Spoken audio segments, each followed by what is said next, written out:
One of these Facebook ads has made over 128,000 at a 13x return on ad spend. Today, I'm going to give you a creative strategy masterclass on what systems we use at the agency to create winning ads like this that scale like crazy with much less stress. So if you guessed correctly, among all these three ads, this ad over here was our best performing ad. And I'm going to break down on why it did well. We're going to break down the marketing behind it and some things that why it did well.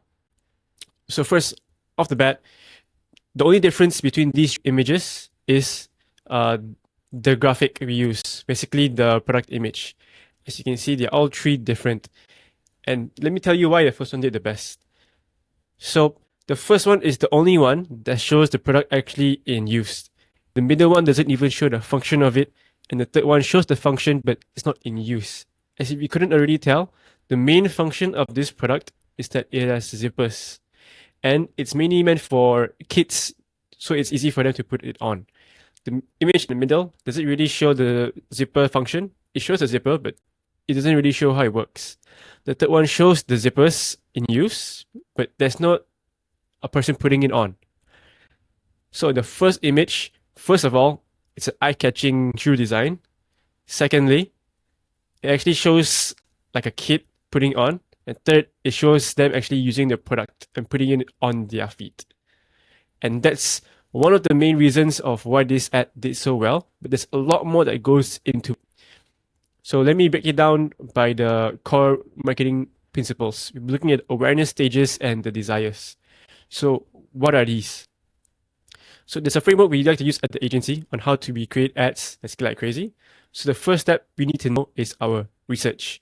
So the way that we made this ad is we went through our customer reviews and we found that, hey, a lot of people like to use this product for their kids. And one reason why it stood out, of course, it helps them put it on easier, but it actually doesn't look like a shoe meant for helping you put it on. Like it looks like a regular ass shoe.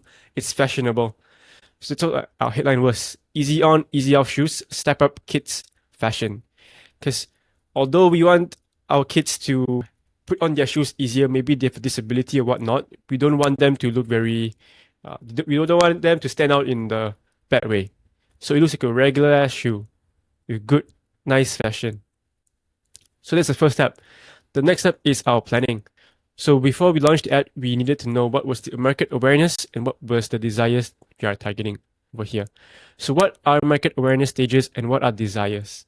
Desires are just demands in the market. You cannot create a desire. You can only channel the desire onto your product. What are awareness stages? Awareness stages is just how well people know about your type of product in the market. So our awareness stage here is unaware. What unaware means is that people haven't heard of this solution before or don't even know that they have this problem. Why would this be an unaware market? The reason being is most parents, they know their kids take some time to put on their shoes, but it's not something that they really think about. So we just presented this shoe, easy on, easy off shoes, product in use. It's pretty straightforward on what it shows. And the desire is to help their kid get ready themselves fast.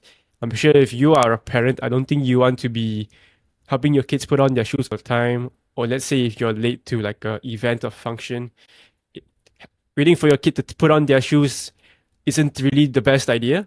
It takes some time, especially some kids don't know how to tie their shoelaces.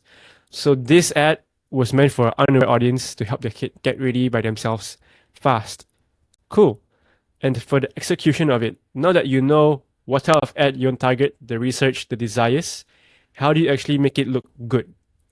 A simple solution, especially for static ads, we like to use is Creative OS. What Creative OS is basically a bunch of Figma templates of static ads. All you need to do is just copy this into your Figma, and then you can just, plug and play your images, your headlines. Like me, I am not a graphic designer. If I were to create something from scratch, it will not look good. So this is an easy way for us to execute it and make sure that it looks good. Cool. Next step is your learnings is what we are doing now. Why did this ad do well? Yes, one is because of the image, because it's really good. But other things, like for example, this product is one of the first of its kind and it solves a specific problem. And why we chose it to be an underwear market is because it's a new product. Not say very new. Most people don't know about it already. So just showing them the product and what it does will usually do very well for this type of product. And of course, the image we chose is perfect. It shows the solution to a problem most parents don't think about, but it's all the time, which is their kids having difficulties putting on their shoes or taking way too long. And there are solutions out there like Kizix, if you've seen those products before, but those don't really have like nice, good designs for kids. They are like in black, gray, very boring colors. But if you've seen like kids' shoes, kids' clothes, they are usually very outstanding. They're very fun, very playful. The last thing also is how we present it. We chose to use a press image ad for this ad. A press image ad is a great way to show add social proof to whatever you're presenting, even if it's an unaware market, even if it's a product aware market, which means that people already know the product. They just need to say why this one is better. No matter which desires you target, press ad is a good way to just add social proof to it, especially since we are targeting parents. You will need social proof to get them to trust your brand.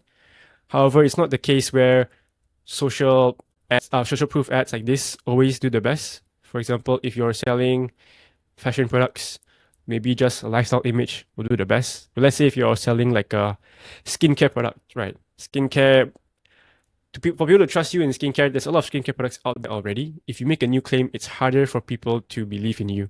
So a good way to get them to believe you more is to have a social proof. Let's say it's by Forbes or whatever other publication there is. Cool. So this is why this ad did so well. But now that we have this winning ad, what do we actually do with it? Right? The last step is to have some iterations on it. So this is how I like to think of our iterations. Okay. Let's say for whatever ad concept you have, let's say it's the initial press image ad concept. I start off with these three. Whenever I test, I like to have three variations. Let's say the first test I do is an image test. Why we do an image test is because images tend to have the biggest impact to your ads. For statics, it'll be an image, and as for videos, it'll be your hook clip. Hook clip means it's the first 3 seconds of your video. So the first batch, I will test different images. For example, this one over here. It has these 3 images. Everything else is exactly the same. Okay. Next, I already know, hey, let's say V1 over here with image 1 is the best performing image. The next thing I would then test is a headline. Okay, let me test different headlines for different angles, different desires, and whatnot. I found that, hey, headline 3 with image 1 did the best. This is our new best combination. What else can I test? I can test the benefits we put inside and the persona. What persona means is basically just simple way to think of it is, let's say it's your best performing static or video, and it's by a white person. Just have like a black person recreate it. Although the benefits are the same, you're targeting a different persona now. So after all of these iterations and whatnot, we found that this version was actually our best ad. The same image, but with a different headline and with a different press graphic over here. It's by the leader now instead of this daily news one. So a lot of brands, they tend to find winners, but don't iterate on it enough. And when you already have a winner, you don't really need to reinvent the wheel. You should just keep reiterating on what already is doing the best. Make sure that you have your learnings over here, why it did well, the awareness changes, the desires.